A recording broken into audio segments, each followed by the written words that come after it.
of Gospel, and after this, Genesis, final, iten 28 until final second chapter, okay? A good final week to you. The Gospel is, blessed are the afflicted.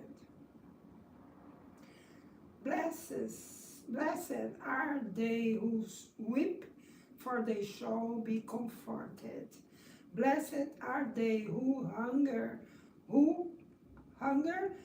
and thirst for righteousness,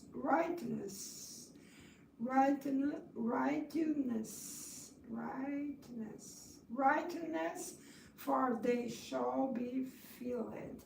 Blessed are they who suffer persecution because of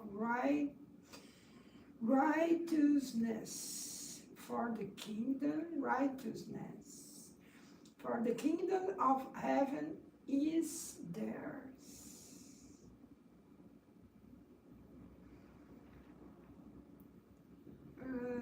Blessed are they who weep, for they shall be comforted. Blessed are they who hunger and thirst for righteousness, for they shall be filled.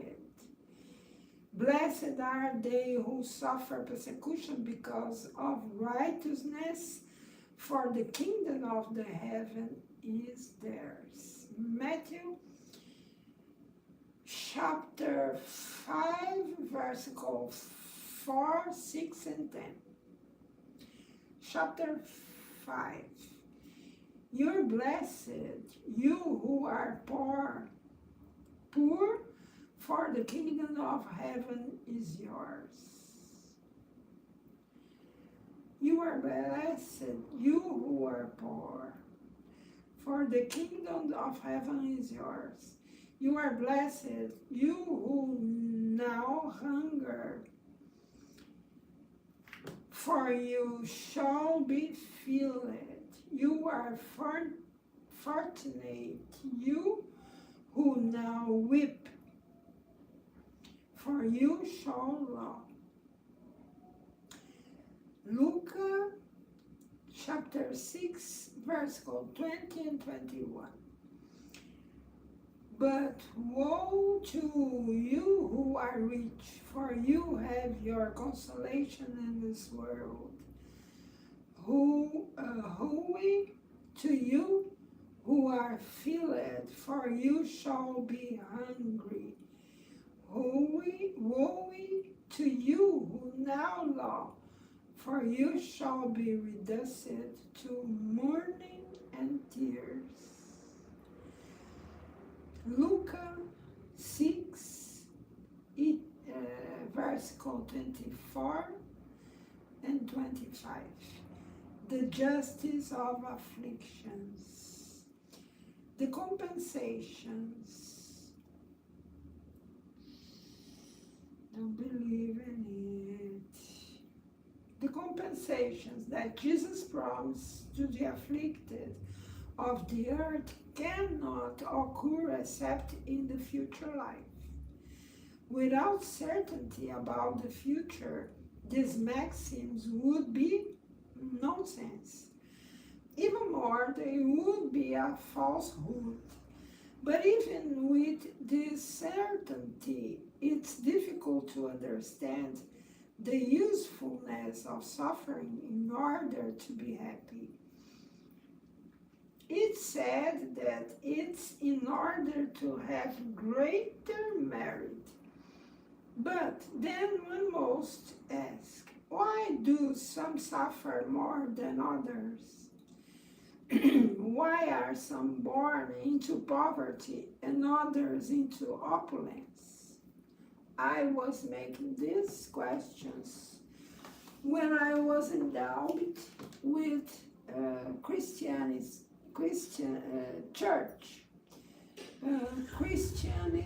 in church, because no one there can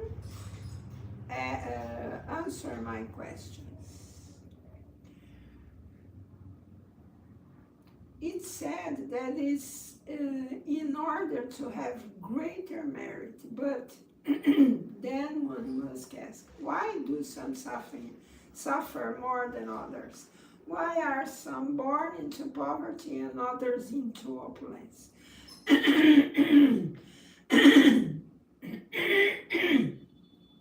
Without having done anything to justify such a position.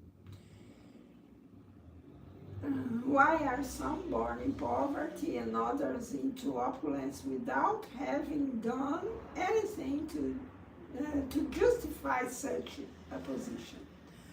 Why does nothing ever work out for some while everything seems to smile on others?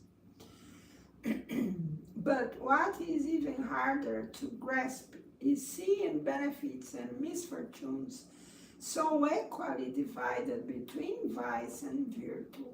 Seeing virtuous people suffer alongside the wicked ones who prosper.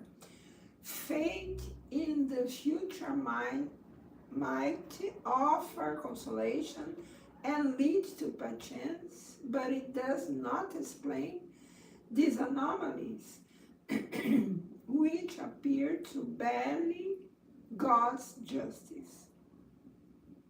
However, if one believes in God, one cannot conceive of God apart from infinite perfection. God must be all-powerful, holy, just, and wholly good. Otherwise, God would not be God if God is supremely good and just. Then God can neither act capriciously nor with partiality.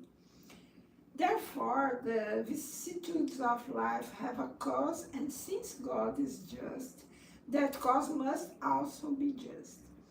This is what everyone must understand very well.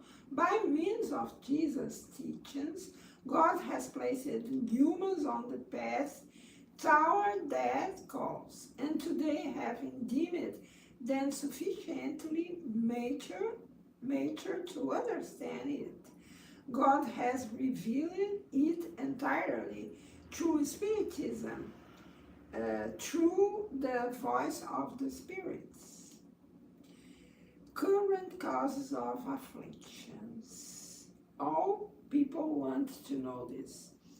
The vicissitudes of life are of two types, or if one prefers, they have two very different sources that are important to differentiate. Some have their cause in the present life, others outside of it.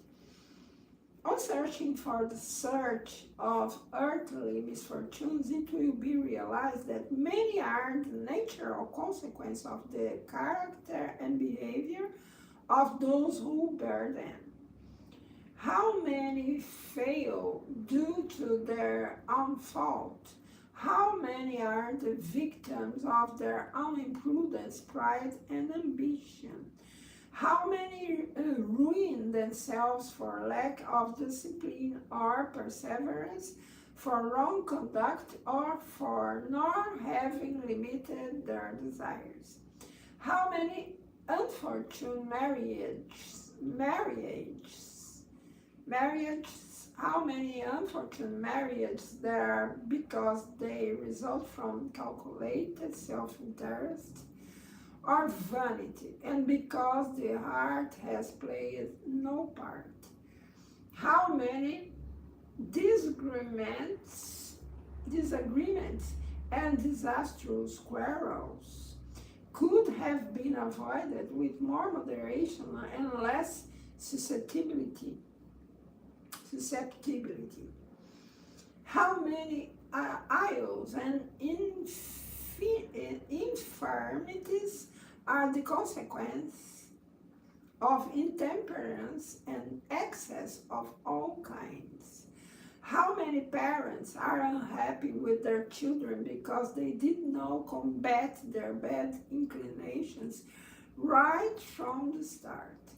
whether from weakness or indifference. They allow the seeds of pride, selfishness, and foolish vanity to develop in them, withering their hearts. Afterward, much after is reaping what they have sown, they are surprised and afflicted by their children's lack of respect and gratitude. Let all those who are stricken in their hearts by life's vicissitudes and disappointments calmly examine their conscience. Let them go back step by step to the source of the misfortunes that afflict them and see whether they would not often say, if I had, or if only I had, or had not done this or that, I would not be in such a conundrum. Who then can they blame for all their afflictions but themselves? Humans are thus, in the majority of cases, the artisans of their own misfortunes. But instead of acknowledging this fact, they find it simpler and less humiliating to their vanity to accuse fate, providence, bad luck, or their unlucky star, whereas their unlucky star lies in their own carelessness. Misfortunes of this nature assuredly comprise a noteworthy contingent in life vicissitudes, and humans will avoid them only by working for their moral as well as their intellectual improvement. And we must remember, God don't create bad. God don't create less fortune. God don't create suffering. All this is production of human being, ignorant human being. And God make the best to resolve when human being remember to ask God. When forget God, then they will fall step by step until the abyss. Is this ignorance? And then in deep abysm they are revolted. They claim vengeance. They claim destruction. And when return, reborn and gain power, they start to destruct one and another with vengeance. God don't have nothing to this. This is production of human being. Misfortunes of this nature, including who are receiving this. Law of cause and effect, don't fail. Please. God from cause and effect never fail. We must and have obligation to help others if we can, with prayer, with food, with all things. We must help, not judge, but not happen out of law of cause and effect. Sorry. Misfortunes of this nature assuredly comprise a noteworthy contingent in life's vicissitudes, and humans will avoid them only by working for their moral as well as their intellectual improvement. Human law reaches certain wrongs and punishes them. Condemned persons can thus be said to bear the consequences of what they have done. However, the law doesn't and cannot reach every wrong. It touches mainly the wrongs that harm society and not the ones that harm those who commit them. God, however, wills the progress of all creatures, which is why God doesn't fail to punish any departure from the moral path. There is no wrong, no matter how small or many infraction, or any infraction, how small, of the divine law that doesn't have powerful and avoidable consequences that may be more regrettable or less so. Hence, it follows that it both small and great matters, humans are always punished for that in which they have sinned. The suffering that is the sin's consequence is a warning that they have erred. The sin is not make sex with we love. No, it's not a sin. How our elders, grandfathers and mothers teach us. No, this is not sin. Sin is humiliate the other. Sin is vanish a lot, pride a lot. This is sin. And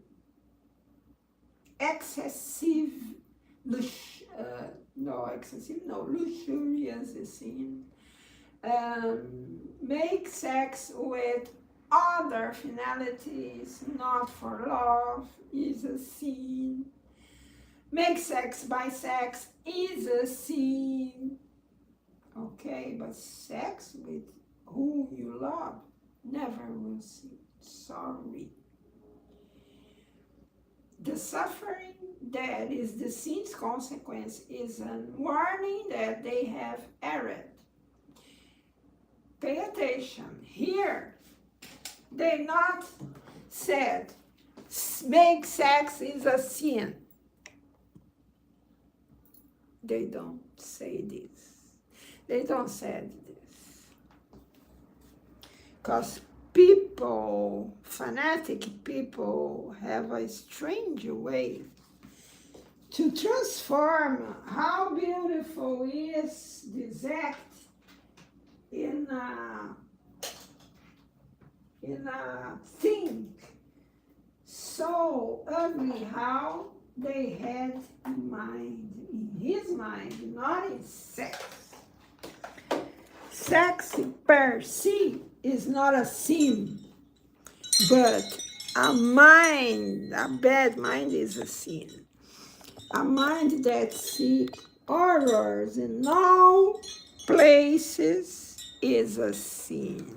This is a sin. You all time you see bad things in all, you are a sinner. Sorry, don't have other way to explain this. Have people that see sin in all things, but the sin is only the head of these people. Poor people. These people never be happy. These people never are tranquil. These people never love. Because in all things are sinner. Please. Sorry to talk this way, but sincerely, I don't have so much patience with my age from certain persons. I don't have. It's necessary, but it's my difficult. Continue here. There is no wrong, no matter how small, or any infractor of the divine law that doesn't have powerful and avoidable consequences that may be more regrettable or less so. Hence, it follows that in both small and great matters, humans are always punished for that in which they have sinned. Sinned is destruction, life of others. Sinner is adulterate all things in life. This is sin. Sex with who you love is not a sin. Okay? Never in gospel you will hear this. Never. There is no wrong, no matter how small I read. Hence it follows that in both small and great matters, humans are always punished for that in which they have sinned. The suffering that is the sin's consequence is a warning that they have erred. It gives them experience, enabling them to sense the difference between good and evil and the need to improve themselves so that in the future they may avoid what has been for them a source of bitterness. Otherwise, there would be no motive for mending their ways and trusting in their impunity. They would delay their advancement and consequently their future happiness.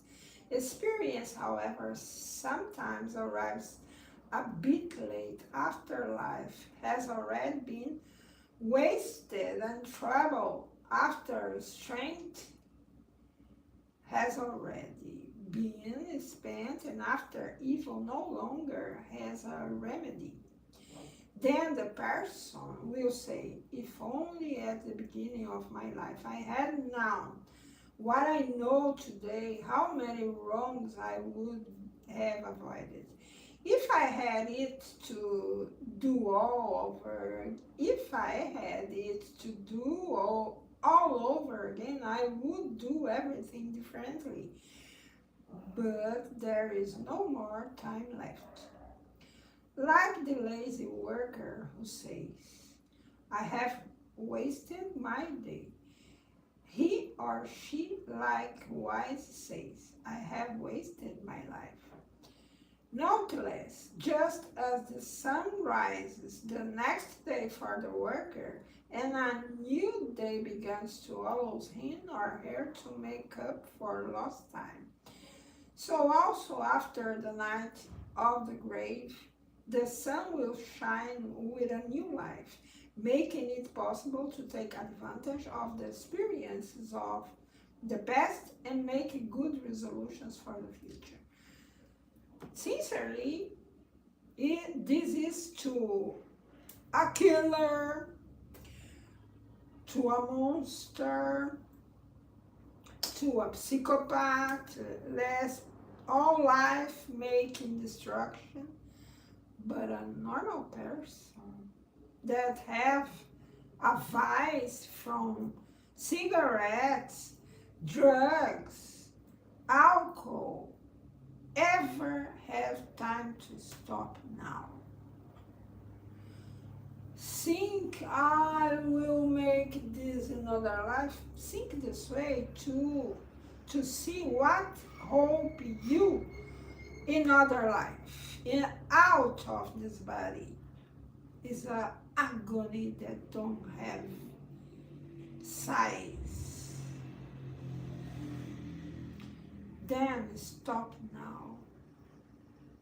Stop now, don't have importance. You pass all life making this, destructing your body, don't have importance. Stop now, cause the agony will know great.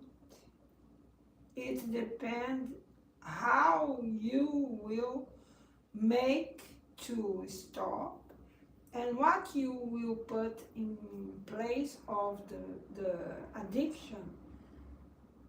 Put good works to people that don't have food, people that don't have where live, people that don't have study, people that don't have conditions to sustain his songs with mental paralysis.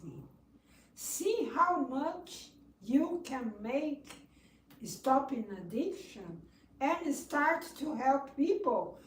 Never you will be arrive in another dimension with agony. If you stop now, if you start now helping others, don't wait the other opportunity. The opportunity is now. Please.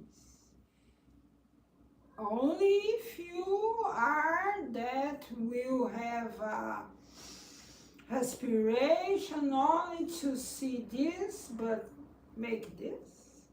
No. Start now the sin.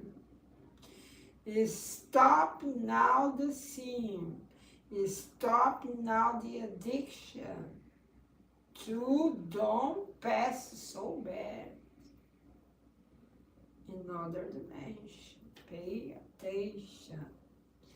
Is this the gospel today?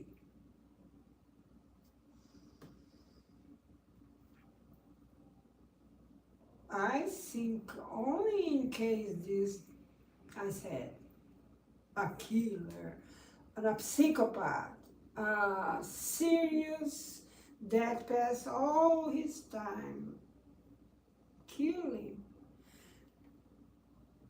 he still have a door, open door. Start now to save lives. You killer. You are killer. You killer in past. Start now saving lives. Start now saving lives. You will transform your karma. Is this the law? The only way you change your karma is starting construct what you destruct. Now, not in other life that you don't know if you will have again this text to remember you. Start now, please. Then come on to Genesis.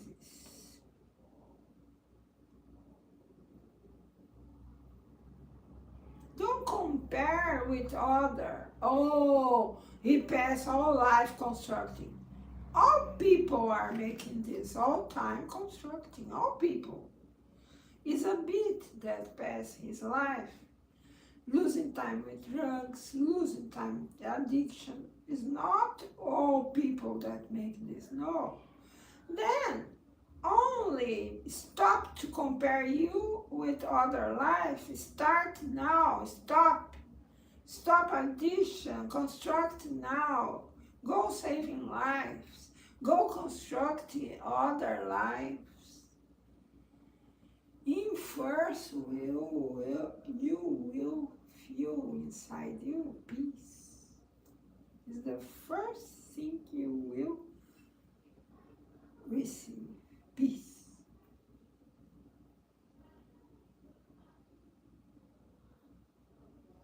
And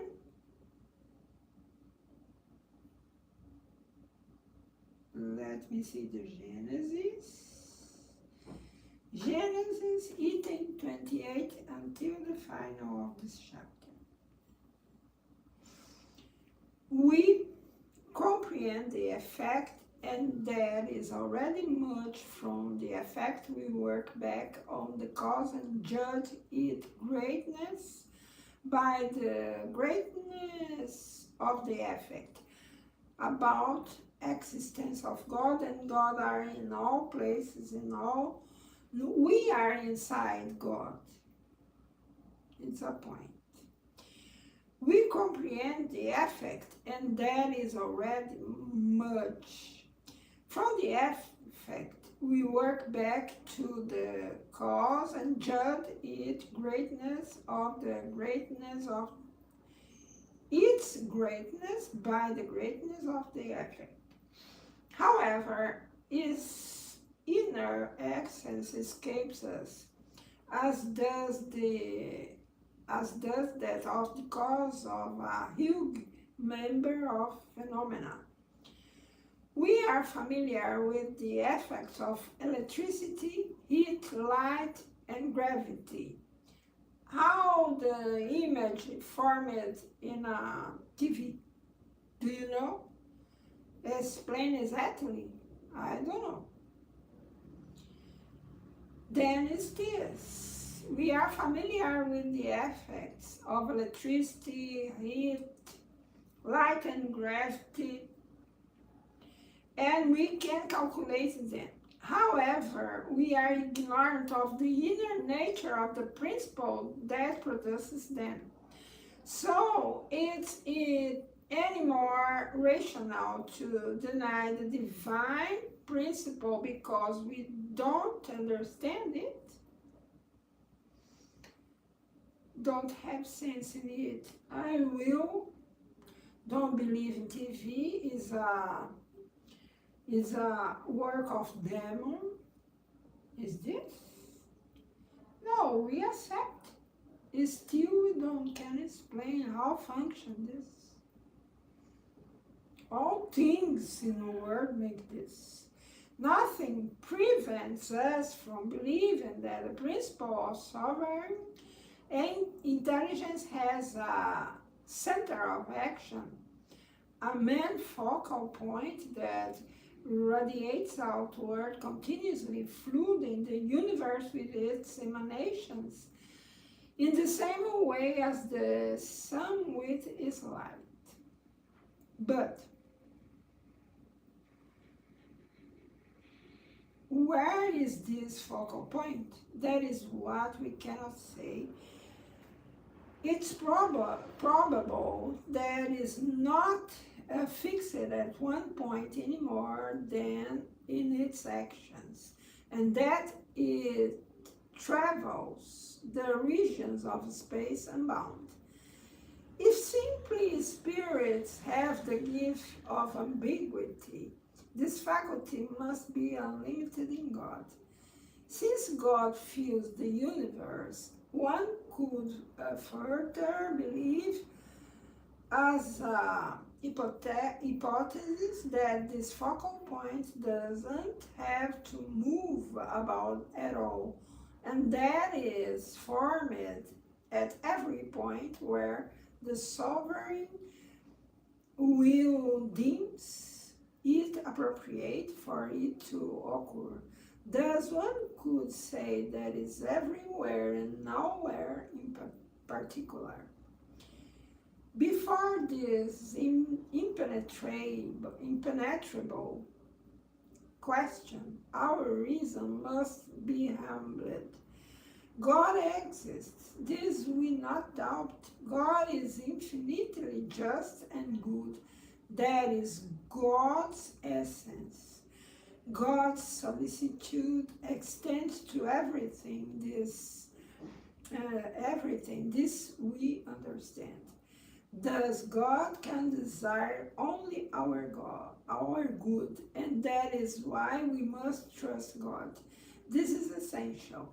As for the rest, let us wait until we are worthy of understanding it.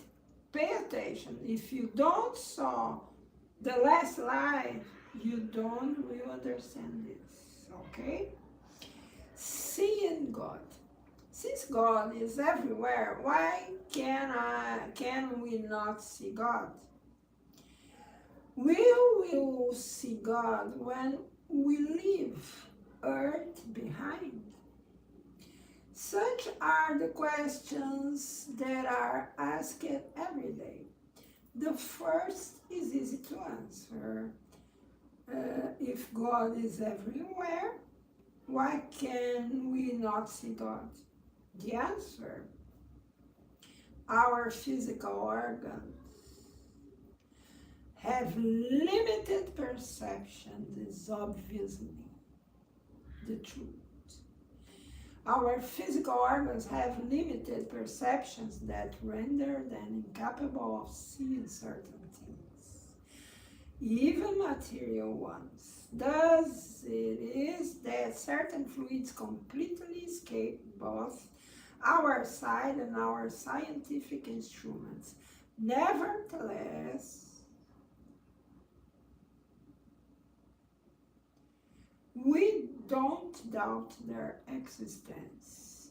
We see the effects caused by the plague, but we don't see the agent that carries it. We see bodies being moved under the influence of the force of gravity, but we don't see that force. Things of a spiritual essence cannot be perceived by physical organs. It's true spirit side only that we can see the spirits and the things of the immaterial world. Thus, only our soul could have the perception of God. Will our soul see God immediately after death? That is what only the communications from beyond the grave can teach us. Through them, we know that seeing God is the privilege of the most purified souls, and that, therefore, very few, upon leaving their earthly envelope behind, possess the necessary degree of dematerialization. A crude comparison will make this fact easier to understand.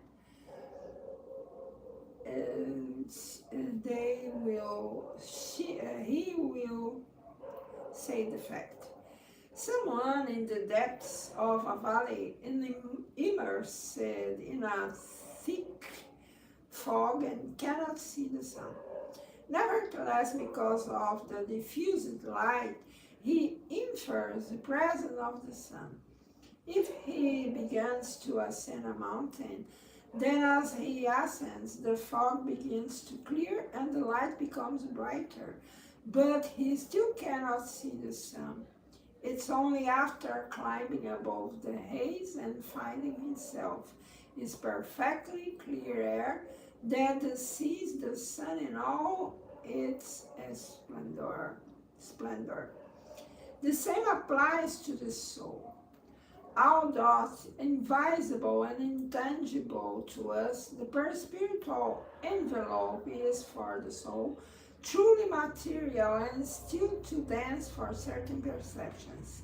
This envelope becomes spiritualized to the degree that the soul ascends in morality, not only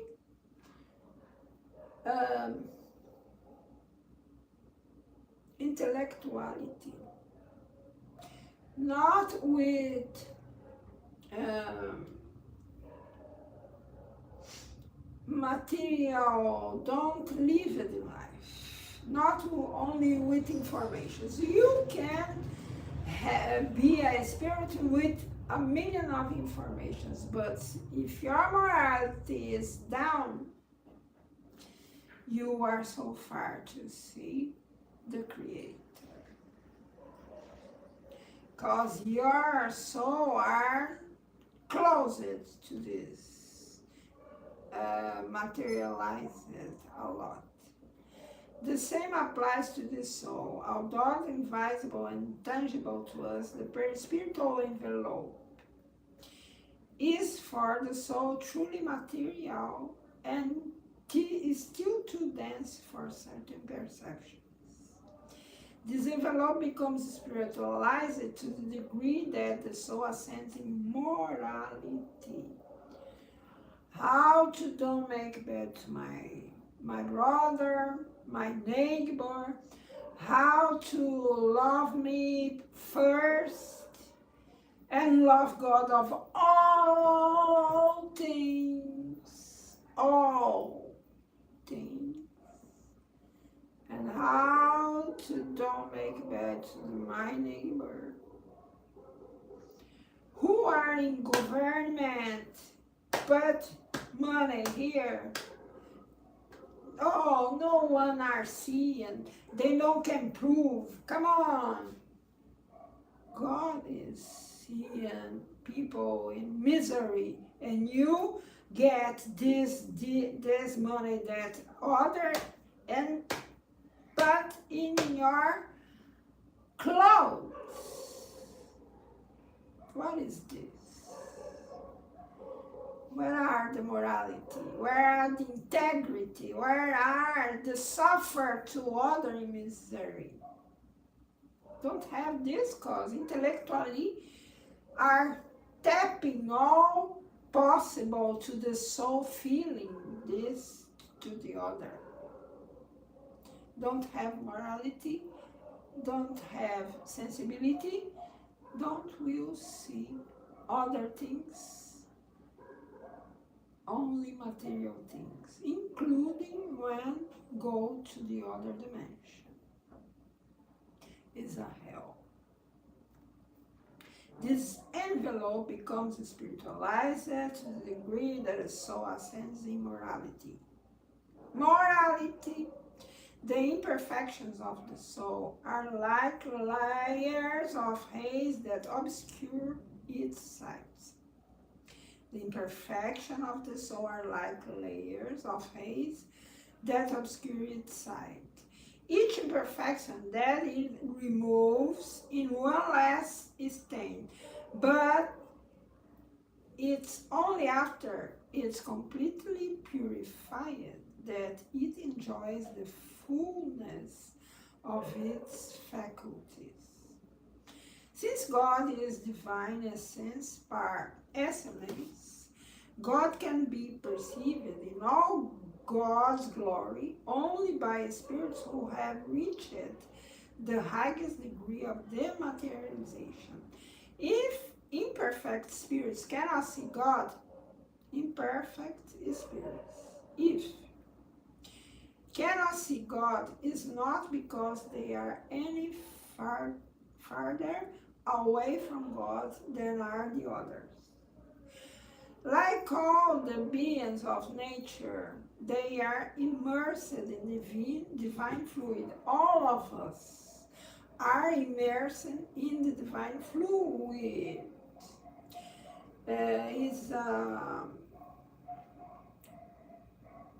How to say this? Quantic fields. Just as we are immersed in light. The only difference is that their imperfections are mists that hide God from their sight. When the fog finally clears, they will see God resplendent. To do so, they will neither have to ascend nor go in search of God in the depths of the infinite. With their spirit sight rid of the moral veils that obscure it, they will see God wherever they may be, even on the earth, because God is in everywhere. If you are evolved, pure spirit in this planet, you will see God because He are in all places. The spirit purifies itself only over time. We don't want evolved absolutely in one incarnation to see God. It's impossible, sorry. The spirit purifies itself only over time, and its different incarnations are the alembics, at the bottom of which it leaves a few impurities each time.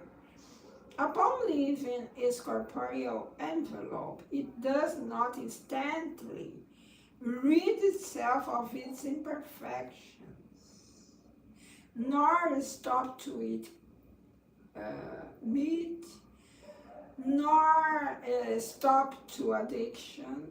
No, you don't will purify only to make this in one incarnation. No. Then start to make this. If not this you are making, please. Upon leaving its corporeal envelope, it doesn't instantly rid itself of its imperfections. It's for this reason that after that it does not see God any better than when it was alive. But to the degree that it purifies itself, it has a more distinct intuition about God. Even if it doesn't see God, it does comprehend God better. The light is less diffused. Thus, when spirits say that God is prohibiting them from responding to some particular questions, it's not that God has appeared to them or has spoken to them in order to condone or prohibit this or that thing. Not at all. But they sense God and receive emanations from God's dot, just as what happens with us in relation to the spirits who envelop us in their fluid, although we cannot see them. No human, therefore, can see God with the eyes of the body.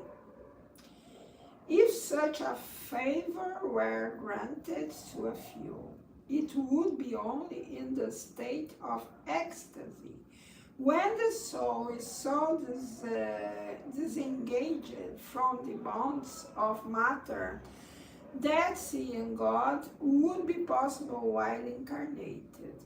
Such a privilege would be accorded only to select souls who have incarnated on a mission, have so very missionaries. One time I was working in a house of elders. For more or less 7 years I made this. I knew their marvelous souls, and 2 of them was in mission. A girl with completely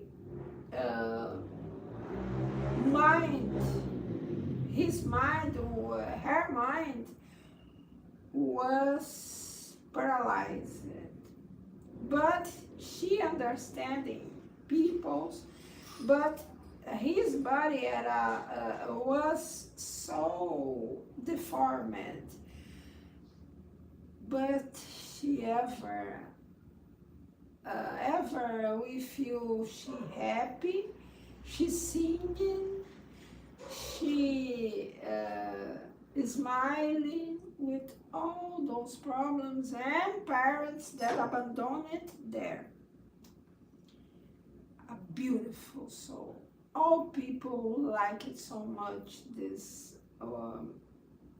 girl. And she have great difficulties for all things. She don't go in bathroom. She don't got eat alone. Totally dependent of all. And ever is smiling. Can you imagine? Years by years alone in this situation is smiling. It's a missionary spirit. Other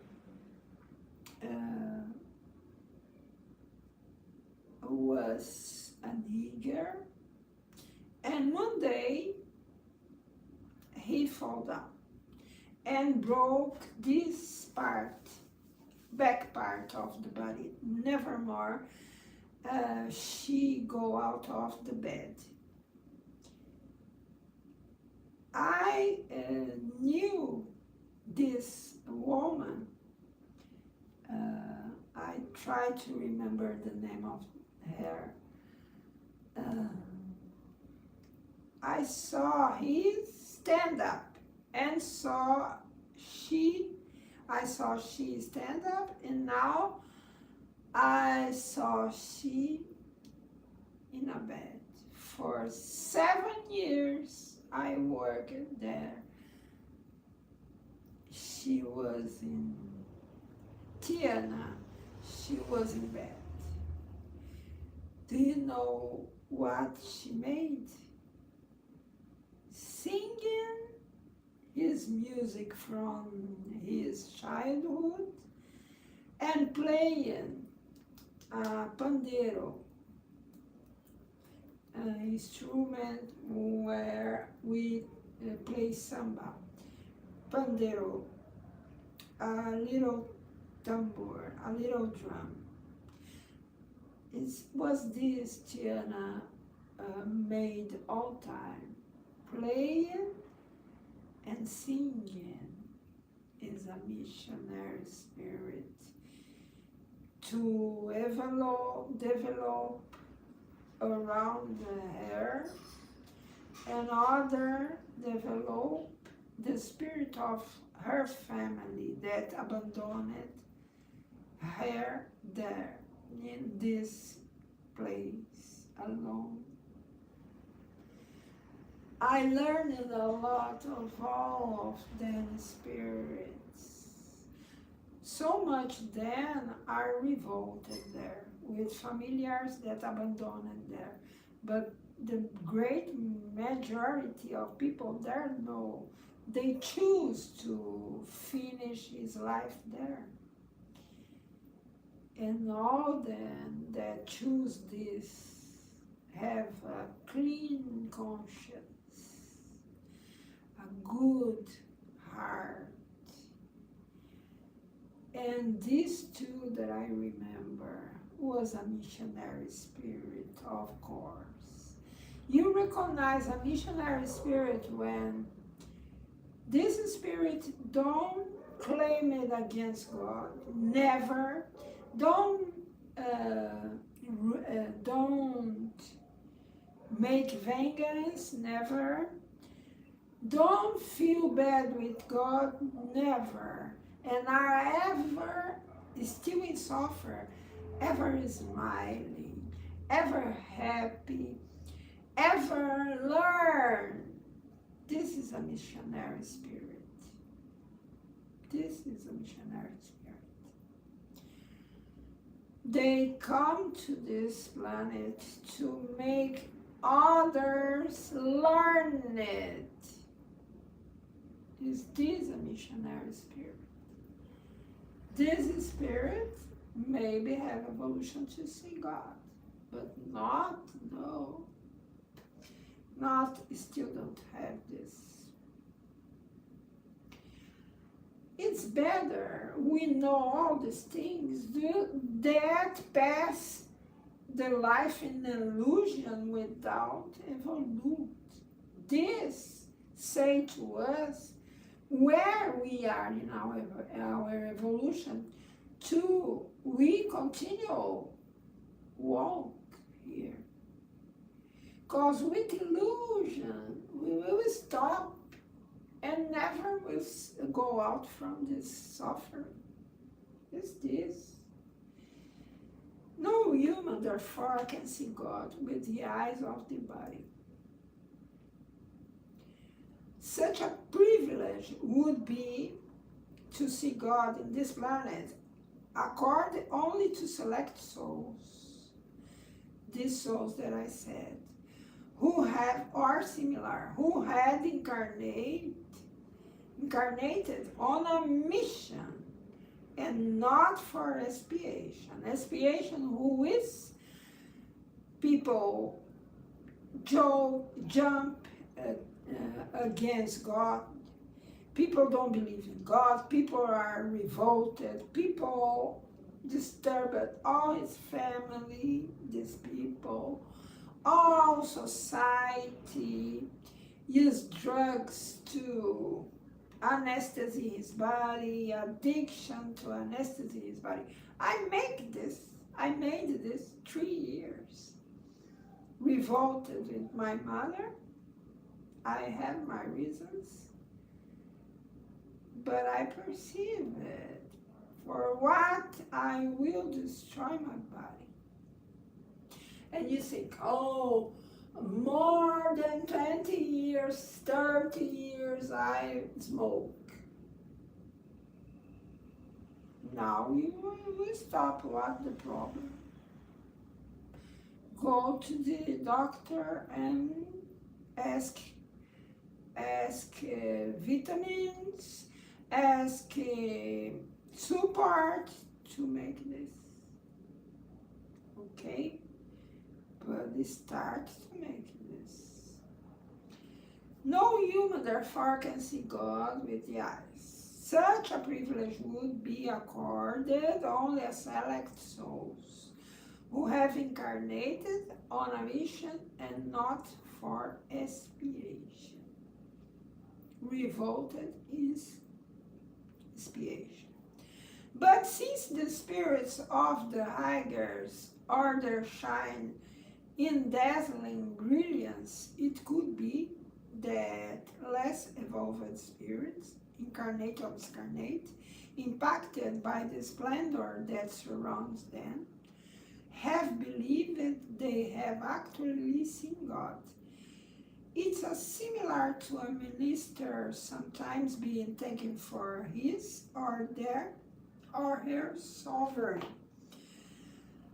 Under what form does God appear to those who have made themselves worthy of such a favor? It's under some form. Is it a woman form or a point of resplendent light? This is what human language is powerless to describe, because there is no point of comparison that could provide us an idea. We are like the blind from birth, to whom one would try in vain to explain the radiance of the sun. We were like the blind from birth. I never see the sun. To whom one would try in vain to explain the radiance of the sun. It's the same way an spirit tried to say to us how appearance have God. We never see this. How we can understand if we don't have words to explain this? Our vocabulary is limited to our needs and the circle of our ideas. The vocabulary of early peoples could not describe the wonders of civilization. That of the most civilized peoples is extremely poor for depicting the splendors of heaven. I remember one thing. How much indigenous are fascinated by civilization, because they're indigenous that are making, asking people help the forests. Is this what happened? They are absorbed now civilizations and are forgetting. Is this? Our vocabulary limited to our needs and the circle of the ideas. The vocabulary of early peoples could not describe the wonders of civilization. That of the most civilized peoples is extremely poor to depicting the splendors of heaven. Our intelligence is too limited for comprehending them, and our very weak side would be dazzled by them. I think these are happen to indigenous. I may be wrong, but I'm not wrong. I think I'm not wrong. When you show the marvelous things with a people that still can comprehend this, is this what will happen? Our intelligence of these people is limited for comprehending them, and our very weak side would be dazzled by them, and their very weak side would be dazzled by them. Is this. The next chapter, chapter 3, will say about good and evil. Do you know where come from this, the good and evil? Then don't lose the next chapter, chapter 3. And have a good final week. And I'm so thankful to you, cause you I'm reading and I remember more, and I make so strong and in peace all time I come to here and make a distribution of these truths. Thank you you that are making company to me. God bless you. Have a good, marvelous final week and final Sunday to you. Thank you.